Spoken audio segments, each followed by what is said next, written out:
कृष्णं जगद्गुरुं पादपद्मे तयोः श्रित्वा प्रणमामि मुहुर्मुहुः रत्नाकराधौतपदां हिमालयकिरीटिनीं ब्रह्मराजर्षिरत्नाढ्यां वंदे भारतमातरम्।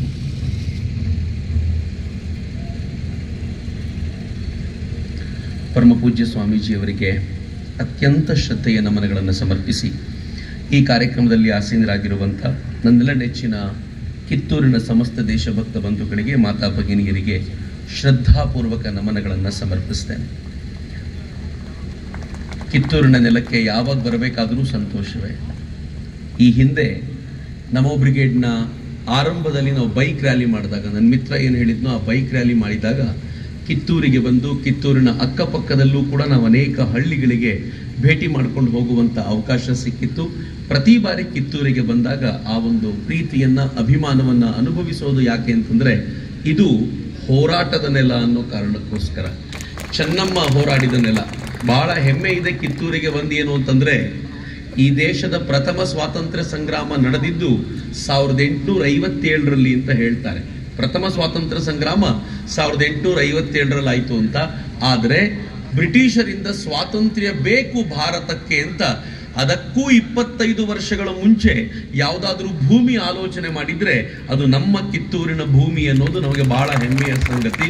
ಬಹಳ ಮುಂಚೆಯೇ ಚೆನ್ನಮ್ಮ ಈ ಕುರಿತಂತೆ ಆಲೋಚನೆ ಮಾಡಿ ಬ್ರಿಟಿಷರ ವಿರುದ್ಧ ತೊಡೆ ತಟ್ಟಿ ಕದನಕ್ಕೆ ನಿಂತಿದ್ದರ ಬಗ್ಗೆ ನಮ್ಗೆಲ್ರಿಗೂ ಹೆಮ್ಮೆ ಇದೆ ಅನ್ನೋದನ್ನು ನಾವು ಮರೆಯುವಂತಿಲ್ಲ. ಮಿತ್ರೆ, ಅದೇ ನೆಲದಲ್ಲಿ ಇವತ್ತು ಹೊಸ ಭಾರತ ನಿರ್ಮಾಣದ ಕುರಿತಂತೆ ಮಾತನಾಡ್ಲಿಕ್ಕೆ ಸಿಗ್ತಾ ಇರೋದು ಬಹಳ ಸಂತೋಷದ ಸಂಗತಿ. ಇದು ನಮೋ ಬ್ರಿಗೇಡ್ ಅನ್ನುವಂಥ ಸಂಘಟನೆ. ನಾವು 2013ರಲ್ಲಿ ನರೇಂದ್ರ ಮೋದಿ ಅವರು ಪ್ರಧಾನಿ ಆಗಬೇಕು ಅಂತ ಮೊದಲನೇ ಬಾರಿಗೆ ಈ ಹೆಸರಲ್ಲಿ ಸಂಘಟನೆ ಕಟ್ಟಿದ್ವಿ. 2013ರಲ್ಲಿ ಆಗಿನ್ನೂ ನರೇಂದ್ರ ಮೋದಿ ಅವರನ್ನ ಪ್ರಧಾನಮಂತ್ರಿ ಕ್ಯಾಂಡಿಡೇಟ್ ಅಂತ ಬಿಜೆಪಿನೂ ಅನೌನ್ಸ್ ಮಾಡಿರಲಿಲ್ಲ, ಮಾಡ್ತಾರೋ ಇಲ್ವೋ ಅಂತಾನೂ ಗೊತ್ತಿರಲಿಲ್ಲ. ಆಗ್ಲೇ ನಮೋ ಬ್ರಿಗೇಡ್ ಅಂತ ಕಟ್ಟಿದ್ವಿ. ಅನೇಕ ಪತ್ರಕರ್ತ ಮಿತ್ರರು ನಂಗೆ ಕೇಳಿದ್ರು, ಇನ್ನು ಮೋದಿ ಅನೌನ್ಸೇ ಮಾಡಲಿಲ್ಲ, ನೀವು ಅವ್ರ ಹೆಸರಲ್ಲಿ ಬ್ರಿಗೇಡೇ ಕಟ್ಟಿದ್ದೀರಲ್ಲ ಅಂತ. ನಾನು ಹೇಳಿದೆ, ಬ್ರಿಗೇಡ್ ಕಟ್ಟಿರೋದೇ ಅವ್ರನ್ನ ಅನೌನ್ಸ್ ಮಾಡಲಿ ಅಂತ, ಪುಷ್ ಮಾಡ್ಲಿಕ್ಕೋಸ್ಕರ ಕಟ್ಟಿರೋದು ಅದನ್ನ ಅಂತ. ಆನಂತರ ಮಾಡೋದು ಬೇರೆ, ಆದ್ರೆ ಅಲ್ಲಿವರೆಗೂ ಆ ಪ್ರಯತ್ನ ಅಂತ.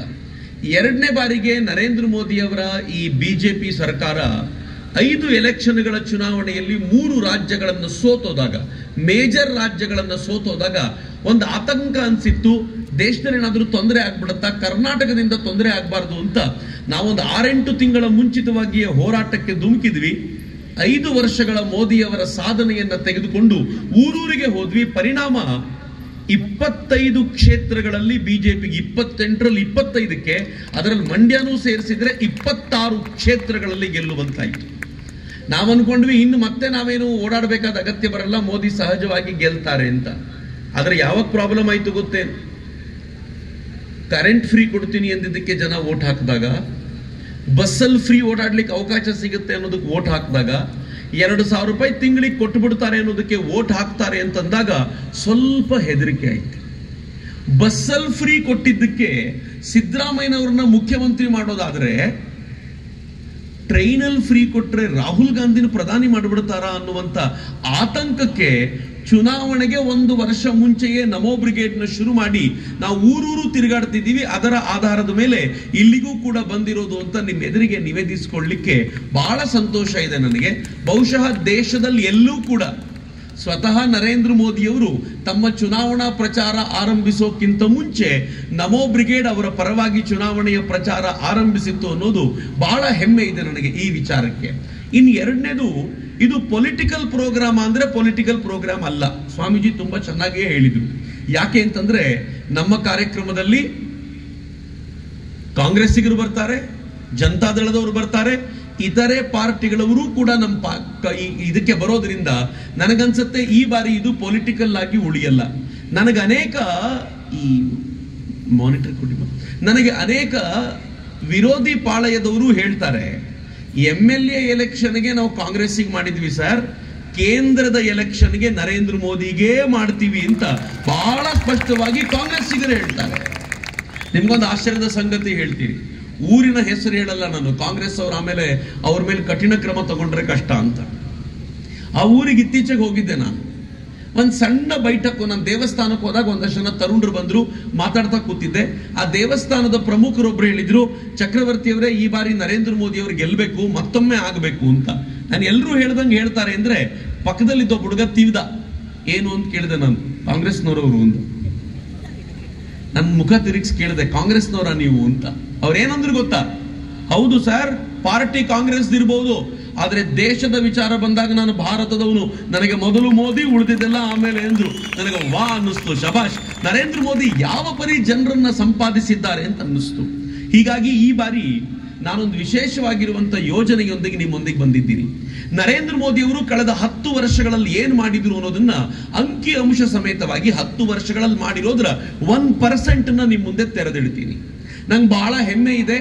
ಈ ದೇಶದಲ್ಲಿ ಯಾವ್ದಾದ್ರೂ ಒಬ್ಬ ರಾಜಕಾರಣಿಯ ಪ್ರಚಾರ ಮಾಡ್ಲಿಕ್ಕೆ ಅಂತ ಹೋದ್ರೆ ಆ ರಾಜಕಾರಣಿ ಯಾವ ಜಾತಿಗೆ ಸೇರಿದವನು ಅನ್ನೋದು ಮೊದಲನೇ ಕ್ರೈಟೀರಿಯಾ ಆಗತ್ತೆ.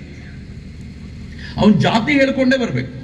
ಆ ಜಾತಿಗೆ ಸಿಗುವಂತ ಪ್ರಭಾವದಿಂದಾಗಿಯೇ ಒಬ್ಬ ರಾಜಕಾರಣಿ ತುಂಬಾ ಪ್ರಭಾವಿ ರಾಜಕಾರಣಿಯಾಗಿ ಬೆಳೆಯೋದು. ಅವನ್ ಜಾತಿಯ ಸಂಖ್ಯೆ ಜಾಸ್ತಿ ಇದ್ರೆ ಆತ ಪ್ರಭಾವಿ ರಾಜಕಾರಣಿ ಅಂತ, ಅದನ್ನ ಹೇಳಲೇಬೇಕು. ಎರಡನೇದೇನು ಗೊತ್ತಾ? ಆ ವ್ಯಕ್ತಿಯ ಅಪ್ಪ ಯಾರು ಅಂತ ಹೇಳಬೇಕು. ಆದ್ರೆ ನರೇಂದ್ರ ಮೋದಿಗೆ ಮ್ಯಾಜಿಕ್ ಏನ್ ಗೊತ್ತಾ?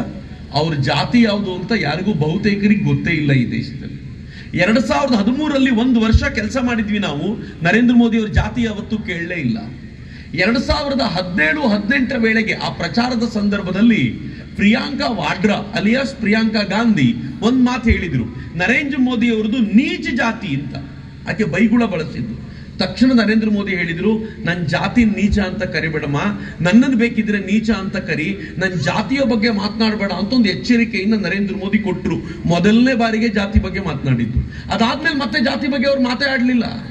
ಈಗ ಅವ್ರು ಯಾವ ಜಾತಿ ಅಂತ ಗೊತ್ತಾಗ್ತಿರೋದು ಹೆಂಗೆ ಅಂತಂದ್ರೆ, ರಾಹುಲ್ ಗಾಂಧಿ ಹೇಳ್ತಿದ್ದಾನೆ ನರೇಂದ್ರ ಮೋದಿ ಸಿಎಂ ಆದ್ಮೇಲೆ OBC ಆದ್ರು ಅಂತ.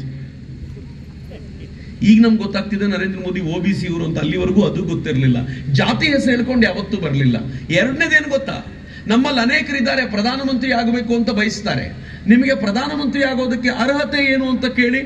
ನಮ್ಮಪ್ಪ ಪ್ರಧಾನಮಂತ್ರಿ ಆಗಿದ್ರು, ನಮ್ಮ ಅಜ್ಜಿ ಪ್ರಧಾನಮಂತ್ರಿ ಆಗಿದ್ಲು, ನಮ್ಮ ಮುತ್ತಾತ ಪ್ರಧಾನಮಂತ್ರಿ ಆಗಿದ್ದ, ಹಿಂಗಾಗಿ ನಾನು ಪ್ರಧಾನಮಂತ್ರಿ ಆಗಬೇಕು ಅನ್ನುವಂತ ರೀಸನ್ ಬಿಟ್ರೆ ಇನ್ಯಾವ ಕ್ವಾಲಿಟಿನೂ ಇಲ್ಲ. ನಾನು ನಿಜ ರಾಹುಲ್ ಗಾಂಧಿ ಬಗ್ಗೆನೇ ಮಾತಾಡ್ತಿರೋದು. ರಾಹುಲ್ ಗಾಂಧಿ ಭಾರತ್ ಜೋಡೋ ಯಾತ್ರೆಗೆ ಅಂತ ಬಂದಾಗ ರಾಹುಲ್ ಗಾಂಧಿ ತಿರುಗಾಡ್ತಾ ರೈತರ ಹತ್ರ ಮಾತನಾಡ್ಲಿಕ್ಕೆ ಕೂತ್ಕೊಳ್ತಾರೆ. ಹೌದಾ, ಬೆಳೆ ಹಿಂಗ ಬೆಳೆಯೋದು ಅಂತ ಕೇಳ್ತಾರೆ. ಹೌದಾ, ಇದು ಹಿಂಗ ಮಾಡೋದು ಅಂದ್ರೆ ಈ ದೇಶದ ಕಾಮನ್ ಮ್ಯಾನ್ ಹೆಂಗ್ ಬದುಕ್ತಾನೆ ಅಂತ ಗೊತ್ತಿಲ್ಲದ ಒಬ್ಬ ವ್ಯಕ್ತಿ ತಾನು ಪ್ರಧಾನಿ ಆಗಬೇಕು ಅಂತ ಬಯಸ್ತಾರೆ ಅಂತಂದ್ರೆ ಎಂತ ದುರಂತ ಅಂತ ಯೋಚನೆ ಮಾಡಿ. ಆದ್ರೆ ನರೇಂದ್ರ ಮೋದಿ ಬಡತನದಿಂದ ಮೇಲಕ್ಕೆ ಬಂದ ವ್ಯಕ್ತಿ. ಅವ್ರ ತಂದೆ ಹೆಸರು ಹೇಳಿ ಅಂತಂದ್ರೆ ನಮ್ಗೆಲ್ರಿಗೂ ತಂದೆ ಹೆಸರು ಯಾಕೆ ಗೊತ್ತಾ? ಅವರು 2 ಬಾರಿ ಅಥವಾ ಈ ಹಿಂದೆ ಮುಖ್ಯಮಂತ್ರಿಯಾಗಿ ಪ್ರಮಾಣ ವಚನ ಸ್ವೀಕರಿಸುವಾಗ ನರೇಂದ್ರ ದಾಮೋದರ ದಾಸ್ ಮೋದಿ ಅಂತ ಹೆಸರು ಬಳಸಿದ್ದಾರೆ ಅನ್ನೋ ಕಾರಣಕ್ಕೆ ಅವ್ರ ತಂದೆ ಹೆಸರು ಗೊತ್ತು. ಬಿಟ್ರೆ ಅವ್ರ ತಂದೆ ಮುಖ ನೋಡಿದವ್ರು ಯಾರಾದ್ರೂ ಇದ್ದಾರೋ ಇಲ್ವೋ ಗೊತ್ತಿಲ್ಲ ಅಂತ. ಹೀಗೆ ತನ್ನ ಸ್ವಂತ ಬಲದಿಂದ ಅಧಿಕಾರಕ್ಕೆ ಬಂದವ್ರು ಯಾರಾದ್ರೂ ಇದ್ರೆ ಅದು ನರೇಂದ್ರ ಮೋದಿ ಮಾತ್ರ ಅನ್ನುವಂತ ಹೆಮ್ಮೆ ನನಗಿದೆ. ಮಿತ್ರ, ನಾನು ನರೇಂದ್ರ ಮೋದಿ ಅವರ ಬಗ್ಗೆ ಮಾತನಾಡಬೇಕಾದಾಗ ಇವೆರಡೂ ವಿಚಾರಗಳನ್ನ ಪಕ್ಕಕ್ಕಿಟ್ಟು ಬರೀ ಅವರ ಕೆಲಸಗಳನ್ನ ಮಾತ್ರ ಕಾನ್ಸಂಟ್ರೇಟ್ ಮಾಡಿ ಮುಂದಿನ 1 ಗಂಟೆಗಳ ಕಾಲ ನಿಮ್ ಜೊತೆ ಹಂಚಿಕೊಳ್ಳಿಕ್ಕಿದ್ದೀನಿ. ನರೇಂದ್ರ ಮೋದಿ ಅಂತ ಮತ್ತೊಬ್ಬ ರಾಜ ಕಳೆದ 500 ವರ್ಷಗಳಲ್ಲಿ ಸಿಕ್ಕಿರಲಿಲ್ಲ ಅನ್ನೋದು ನನ್ನ ಅಭಿಮತ. ಬಹಳ ಜನ ಚಪ್ಪಾಳೆ ತಟ್ಟಿ ಸಂಭ್ರಮಿಸಿದ್ರಿ, ಖುಷಿ. ಯಾರ್ಯಾರಿಗೆ ವಿರೋಧ ಇರಬಹುದು 500 ವರ್ಷ ಅಂದ್ಬಿಟ್ರಲ್ಲ ಅಂತ. ಮಿತ್ರ, ನಿಜ, ನಾನು ಇದನ್ನು ಹೇಳಬೇಕಾದ್ರೆ ಬಹಳ ಎಚ್ಚರಿಕೆಯಿಂದ ಹೇಳ್ತಿದ್ದೀನಿ. ಶಿವಾಜಿ ಮಹಾರಾಜರ ಬಗ್ಗೆ ನನಗೆ ಅಪಾರವಾದ ಗೌರವ ಇದೆ, ಅನುಮಾನವೇ ಇಲ್ಲ. ಹೇಳ್ತಾರಲ್ಲ, ಕಾಶಿ ಕಿ ಕಳಾ ಜಾತಿ ಮಥುರಾ ಮಸ್ಜಿದ್ ಹೋತಿ, ಶಿವಾಜಿ ನ ಹೋತೆ ತೋ ಸುನ್ನತ್ ಹೋತಿ ಸಬ್ಕಿ ಅಂತ ಹೇಳ್ತಾರಲ್ಲ.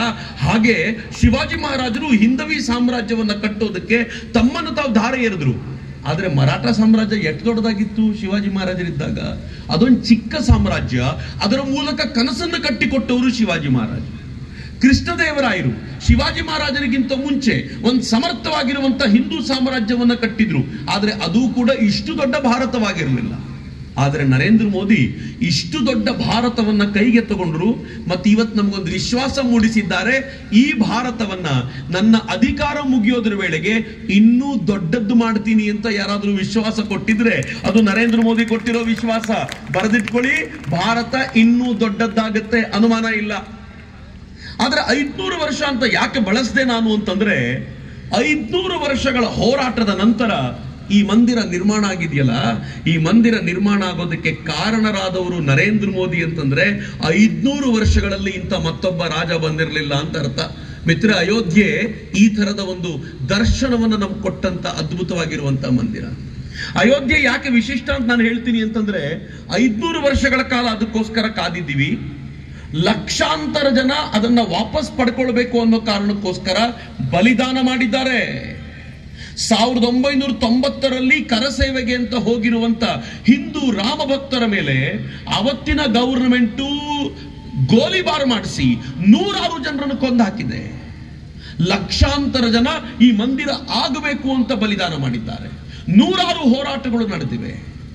ಅವೆಲ್ಲದರ ನಂತರ ಕೊನೆಯಲ್ಲಿ ಈ ಮಂದಿರ ಆಗಬೇಕು ಅಂತಂದ್ರೆ ಯಾರು ಪ್ರಧಾನಿ ಆಗ್ಬೇಕು ಗೊತ್ತಾಯ್ತೇನು? ನರೇಂದ್ರ ಮೋದಿಯವರೇ ಪ್ರಧಾನಿ ಆಗ್ಬೇಕಾಗಿ ಬಂತು, ಅವರೇ ಇದನ್ನು ಮಾಡಬೇಕಾಗಿ ಬಂತು. ಆದ್ರೆ ಒಬ್ಬರೇ ಸಾಕಾಗಲಿಲ್ಲ.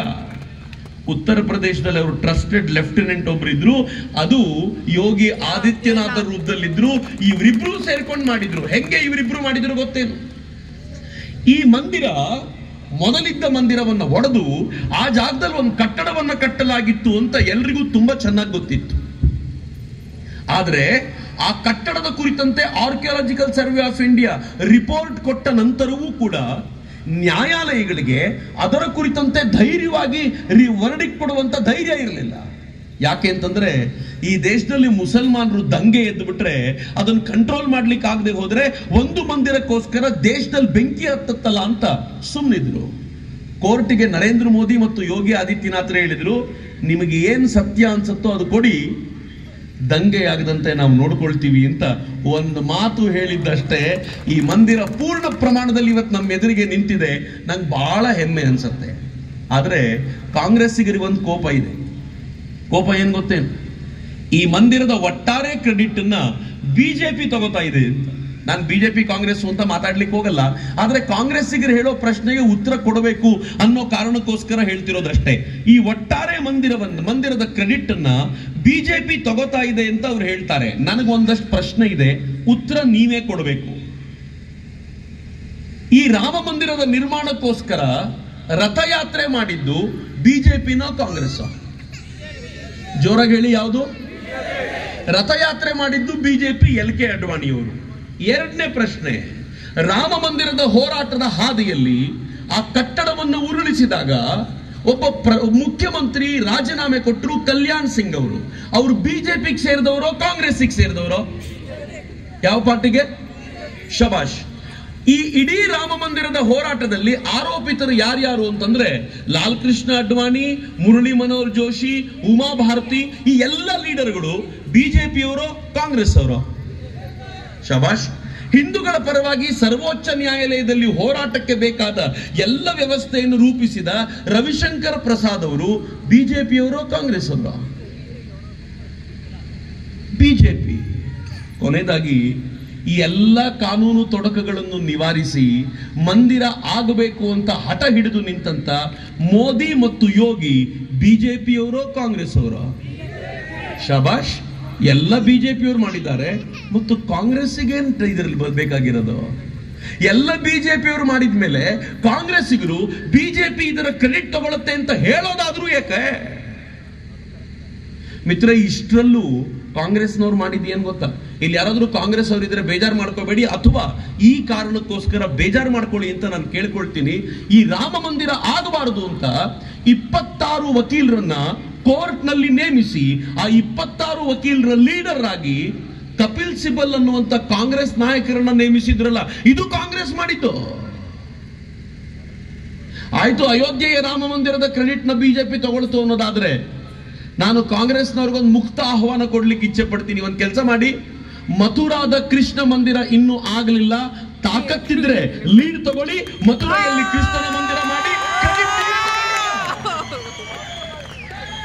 ರಾಮ ಮಂದಿರ ಬಿಜೆಪಿಯ ಕ್ರೆಡಿಟ್ ಆದ್ರೆ ಕೃಷ್ಣ ಮಂದಿರ ಕ್ರೆಡಿಟ್ ತಗೊಳ್ಳಿ ಅಂದ್ರೆ ಬರ್ತಾರೆ ಅನ್ಕೊಂಡಿದ್ದೀರೇನು? ಕೃಷ್ಣ ಮಂದಿರಕ್ಕೆ ಹೋರಾಟ ಶುರುವಾದ್ರೆ ಅದಕ್ಕೂ ಅಡ್ಡಗಾಲ ಹಾಕಿ ನಿಲ್ಲುವಂತ ಜನ ಇವರು. ಆದ್ರೆ ಪ್ರಶ್ನೆ ಇದಲ್ಲ, ನರೇಂದ್ರ ಮೋದಿ ಕಳೆದ 10 ವರ್ಷಗಳಲ್ಲಿ ಕಟ್ಟಿದ್ದು ರಾಮ ಮಂದಿರ ಮಾತ್ರನಾ? ಮಿತ್ರ, ಇಲ್ಲೊಂದು ಮಂದಿರ ಇದೆ, ಇದನ್ನ ಕಾಶಿ ವಿಶ್ವನಾಥ ಮಂದಿರ ಅಂತ ಹೇಳ್ತೀವಿ ನಾವು. ಕಾಶಿ ವಿಶ್ವನಾಥ ಮಂದಿರಕ್ಕೆ ಮುಂಚಿತವಾಗಿ ಯಾರ್ಯಾರು ಹೋಗಿದ್ರೋ ಗೊತ್ತಿಲ್ಲ, ಆದ್ರೆ ಈಗ ಹೋದವರಿಗೆ ಮಾತ್ರ ಒಂದು ಅದ್ಭುತವಾದ ಅನುಭವ ಸಿಗುತ್ತೆ. ಎಷ್ಟು ದೊಡ್ಡ ಜಾಗ ಇತ್ತು ಕಾಶಿ ವಿಶ್ವನಾಥ ಮಂದಿರಕ್ಕೆ ಹೋಗ್ಲಿಕ್ಕೆ ಅಂತಂದ್ರೆ, ನನ್ಗನ್ಸುತ್ತೆ ಒಂದು 3.5-4 ಅಡಿ ರಸ್ತೆನೂ ಇರಲಿಲ್ಲ. ರಸ್ತೆಯಲ್ಲಿ ನಾವು ನಡ್ಕೊಂಡು ಹೋಗುವಾಗ ಎದರಿಂದ ದನಗಳು ಬರ್ತಿದ್ವು, ಬೈಕ್ ಬರ್ತಿದ್ವು, ಎಲ್ಲ ಬರ್ತಿತ್ತು. ಅಂತ ಹೊತ್ನಲ್ಲಿ ಕಷ್ಟಪಟ್ಕೊಂಡು ಮಂದಿರದ ಬಳಿ ಹೋದ್ರೆ ನೀವು ಮಂದಿರ ಪ್ರದಕ್ಷಿಣೆ ಹಾಕೊಂಡು ಬಂದು ಮುಗ್ದೇ ಹೋಯ್ತಾ ಮಂದಿರ ಅಂತ ಕೇಳಬೇಕಾದಂತ ಪರಿಸ್ಥಿತಿ ಇತ್ತು. ನರೇಂದ್ರ ಮೋದಿ ಮೊದಲನೇ ಬಾರಿ PM ಆದ್ರಲ್ಲ, ಕಾಶಿಯ MP ಆಗಿದ್ರು. ಅವರು ಡಿಸೈಡ್ ಮಾಡಿದ್ರು, ಈ ಪುಟ್ಟ ಮಂದಿರ, ಆ ಮಂದಿರ ಏನಿದೆ ಅದಕ್ಕೆ ದೊಡ್ಡದ್ದಾಗಿರುವಂತ ವ್ಯವಸ್ಥೆ ಮಾಡಿಕೊಡ್ಬೇಕು ಅಂತ ಅಕ್ಕಪಕ್ಕದ ಜಾಗಗಳನ್ನ, ಮನೆಗಳನ್ನ, ದೇವಸ್ಥಾನಗಳನ್ನ ಎಲ್ಲವನ್ನೂ ದುಡ್ಡು ಕೊಟ್ಟು ತಮ್ಮ ತೆಕ್ಕೆಗೆ ತೆಗೆದುಕೊಂಡು 5 ಲಕ್ಷ ಸ್ಕ್ವೇರ್ ಫೀಟ್ ನ ಒಂದು ಬೃಹತ್ ಆಗಿರುವಂತ ಕಾರಿಡಾರ್ ನಿರ್ಮಾಣ ಮಾಡಿ ನಮ್ಮ ಶಿವ ಉಸಿರಾಡೋದಕ್ಕೆ ಬೇಕಾಗಿರುವಂತ ಜಾಗವನ್ನ ಮಾಡಿಕೊಟ್ರಲ್ಲ, ಅದು ಮಾಡಿಕೊಟ್ಟಿದ್ದು ನರೇಂದ್ರ ಮೋದಿ. ಆದ್ರೆ ಮಿತ್ರ, ಕೆಲಸ ಮುಗೀತು ಅನ್ಕೊಂಡಿದ್ದೀರಾ? ಕೆಲಸ ಇನ್ನೂ ಮುಗುದಿಲ್ಲ. ಅಲ್ಲಿ ನೋಡಿ, ಅಲ್ಲೊಂದು ಮರ ಕಾಣ್ತಿದೆ ನಿಮ್ಗೆ, ಹಸಿರು ಕಲರ್ನ ಬಣ್ಣದ ಮರ ಕಾಣ್ತಿದ್ಯಲ್ಲ, ಆ ಮರದಿಂದ ಈ ದಿಕ್ಕಿಗೆ ಎಲ್ಲಿ ಭಾರತ ಮಾತೆಯ ಚಿತ್ರ ಇಟ್ಟಿದ್ದಾರೋ ಆ ದಿಕ್ಕಿಗೆ ಒಂದು ನಂದಿ ಇದೆ. ಯಾವ ಶಿವನ ದೇವಸ್ಥಾನಕ್ಕೆ ಹೋದ್ರೂ ನಂದಿ ಶಿವನ ಕಡೆ ತಿರ್ಕೊಂಡಿರುತ್ತೆ. ಆದ್ರೆ ಈ ದೇವಸ್ಥಾನದಲ್ಲಿ ಮಾತ್ರ ನಂದಿ ಶಿವನಿಗೆ ಬೆನ್ನು ಹಾಕೊಂಡು ಉಲ್ಟಾ ತಿರ್ಕೊಂಡು ಕೂತ್ಬಿಟ್ಟಿದೆ. ಉಲ್ಟಾ ತಿರುಗಿರೋ ಜಾಗದಲ್ಲಿ ಏನಿದೆ ಗೊತ್ತಾ? ಮುಸಲ್ಮಾನರು ಮಸೀದಿ ಅಂತ ಕರೆಯುವಂತ ಒಂದು ಕಟ್ಟಡ ಇದೆ, ಅದರ 3/4 ಭಾಗ ಹಿಂದೂ ದೇವಸ್ಥಾನವೇ ಇದೆ. ನನ್ನಲ್ಲಿನ ಇತಿಹಾಸಕಾರನ ಇತಿಹಾಸದ ಪುಸ್ತಕ ಓದಿದ್ಮೇಲೆ ಗೊತ್ತಾಯ್ತು, ಒರಿಜಿನಲ್ ಶಿವ ಮಂದಿರ ಇದಲ್ಲ, ಒರಿಜಿನಲ್ ಮಂದಿರ ಅಲ್ಲೇ ಇದೆ. ಆದ್ರೆ ಆನಂತರದ ದಿನಗಳಲ್ಲಿ ಅಹಲ್ಯಾಬಾಯಿ ಹೋಳ್ಕರ್ ಇಲ್ಲಿ ಮಂದಿರ ಕಟ್ಟಿ ಅವ್ರು ತಂಟೆಗೆ ಹೋಗೋದು ಬೇಡ ಅಂತ ಬಿಟ್ಟುಬಿಟ್ಟಿದ್ರು.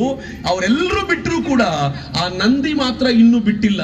ಅವ್ನು ನಮ್ಗೆ ಪ್ರತಿನಿತ್ಯ ಹೇಳ್ತಾನೆ, ನನ್ನ ಬಾಸ್ ಇಲ್ಲಿ ಒಳಗಿದ್ದಾರೆ, ಈ ಬಾಸ್ ಅನ್ನ ಬಿಡಿಸಿ ಕೊಡಬೇಕು ಅಂದ್ರೆ ಮೋದಿ ಬಾಸ್ ವಾಪಸ್ ಪ್ರಧಾನಿ ಆಗಬೇಕು ಅಂತ ನಂದಿ ನಮಗೆ ಪ್ರತಿನಿತ್ಯ ಹೇಳ್ತಿದ್ದಾನೆ.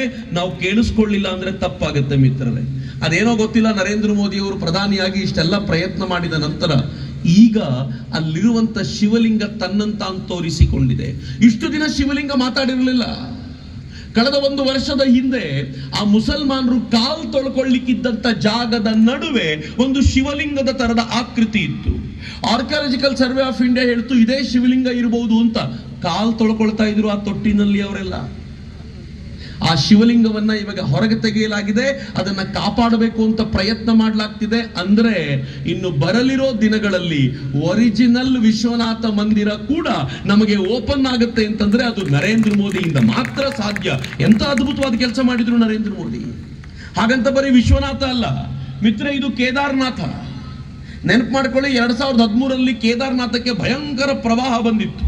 ಟಿವಿಯಲ್ಲಿ ಗಂಟೆಗಟ್ಟಲೆ ಅದನ್ನು ತೋರಿಸಿದ್ರು. ಆ ಪ್ರವಾಹದಲ್ಲಿ ಕೊಚ್ಚಿಕೊಂಡು ಹೋಗ್ತಾ ಇರೋ ಜನ, ಶಿವ ಮೂರ್ತಿಗಳು ಕೊಚ್ಚಿಕೊಂಡು ಹೋಗ್ತಾ ಇರೋದು. ಈಗಲೂ ಆ ಚಿತ್ರ ಬಹಳ ಪಾಪ್ಯುಲರ್. 2013ರಲ್ಲಿ ನರೇಂದ್ರ ಮೋದಿ ಗುಜರಾತಿನ ಮುಖ್ಯಮಂತ್ರಿ ಆಗಿದ್ದರು. ಕೇದಾರನಾಥ ಪೂರ್ತಿ ಕೊಚ್ಚಿಕೊಂಡು ಹೋಗಿರೋದನ್ನ ನೋಡಿ ಅವರು ಉತ್ತರಾಖಂಡದ ಮುಖ್ಯಮಂತ್ರಿ ಕೇಳಿಕೊಂಡ್ರು, ಕೇದಾರನಾಥ ಡೆವಲಪ್ ಮಾಡೋ ಅವಕಾಶ ನಮ್ಗೆ ಕೊಡಿ.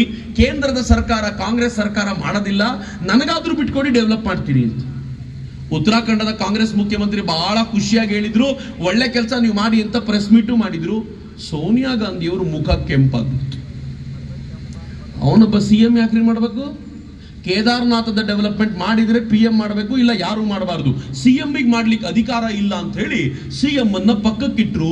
ಮುಖ್ಯಮಂತ್ರಿ ಆಗಿದ್ದ ನರೇಂದ್ರ ಮೋದಿ ಅನಿವಾರ್ಯವಾಗಿ ಸೈಲೆಂಟ್ ಆಗಬೇಕಾಯ್ತು. ಕೇದಾರದ ಡೆವಲಪ್ಮೆಂಟು ಆಗ್ಲಿಲ್ಲ, ನರೇಂದ್ರ ಮೋದಿ ಅವರಿಗೆ ರಿಪೇರಿ ಮಾಡ್ಲಿಕ್ಕೂ ಬಿಡ್ಲಿಲ್ಲ. ಕೋಪ ಬಂದಿದ್ದು ಯಾರಿಗೆ ಗೊತ್ತಾ? ಈಗ ಸ್ವತಃ ಬಾಬಾ ಕೇದಾರನಾಥನಿಗೆ ಕೋಪ ಬಂತು. ಅವ್ನು ನರೇಂದ್ರ ಮೋದಿ ಅವರಿಗೆ ಹೇಳಿದ, ನೀನ್ CM ಆಗಿರೋದೇ ಪ್ರಾಬ್ಲಮ್ ತಾನೆ, ಬಾ PM ಆಗ್ಬಿಡು ಅಂತ. ಮುಂದಿನ ವರ್ಷ PM ಮಾಡಿದ ಅವ್ರನ್ನ. ಮಿತ್ರ, PM ಮಾಡಿದ ಮೇಲೆ ನರೇಂದ್ರ ಮೋದಿ ಇದರ ಡೆವಲಪ್ಮೆಂಟ್ಗೆ ನಿಂತರಲ್ಲ. ನಾನು ಹೋಗಿದ್ದೀನಿ, ಪ್ರವಾಹ ಆದ ನಂತರವೂ ಹೋಗಿದ್ದೀನಿ, ಅವರು PM ಆದ ನಂತರವೂ, ಅದು ಡೆವಲಪ್ ಆದ ನಂತರವೂ ನೋಡಿದ್ದೀನಿ. ಒಂದೇ ಮಾತಲ್ಲಿ ಹೇಳಬೇಕು ಅಂದ್ರೆ, ಸ್ವರ್ಗ ಅಂದ್ರೆ ಆಕಾಶ ತೋರಿಸ್ತೀವಲ್ಲ, ಆಕಾಶದಲ್ಲಿ ಸ್ವರ್ಗ ಹೇಗಿದೆ ಅಂತ ನೋಡಬೇಕು ಅಂದ್ರೆ ಕೇದಾರನಾಥಕ್ಕೆ ಹೋಗಿ ಬರಬೇಕು. ಅಲ್ಲಿ ಹೆಲಿಪ್ಯಾಡ್ಗಳಾಗಿವೆ, ಅಲ್ಲಿ ಅದ್ಭುತವಾಗಿರುವಂತಹ ವ್ಯಾಪಾರ ಮಳಿಗೆಗಳನ್ನು ನಿರ್ಮಾಣ ಮಾಡಲಾಗಿದೆ. ಯಾವ ತರ ಪ್ರಾಜೆಕ್ಟ್ ಅನ್ನು ಮಾಡಲಾಗಿದೆ ಅಂತಂದ್ರೆ 24/7 ನಿಮ್ ಕಿತ್ತೂರಿನಲ್ಲಿ ಕರೆಂಟ್ ಹೋಗ್ಬೋದು, ಕೇದಾರ್ನಾಥ್ದಲ್ಲಿ ಕರೆಂಟ್ ಹೋಗದೆ ಇರೋ ತರ 2 ಸಬ್ ಸ್ಟೇಷನ್ಗಳನ್ನ ನಿರ್ಮಿಸಲಾಗಿದೆ. ಅಷ್ಟೇ ಅಲ್ಲ ಮಿತ್ರರೇ, ಯಾವ ಪ್ರವಾಹಕ್ಕೆ ಅದು ಇಡೀ ಕೊಚ್ಚಿಕೊಂಡು ಹೋಗಿತ್ತೋ ಅಂತ 2ರಷ್ಟು ಪ್ರವಾಹ ಬಂದ್ರು ಈ ಭಾಗಕ್ಕೆ ಏನೂ ಆಗದೆ ಇರೋ ತರದ ವ್ಯವಸ್ಥೆಯನ್ನ ಮಾಡಲಾಗಿದೆಯಲ್ಲ, ಇದು ನರೇಂದ್ರ ಮೋದಿ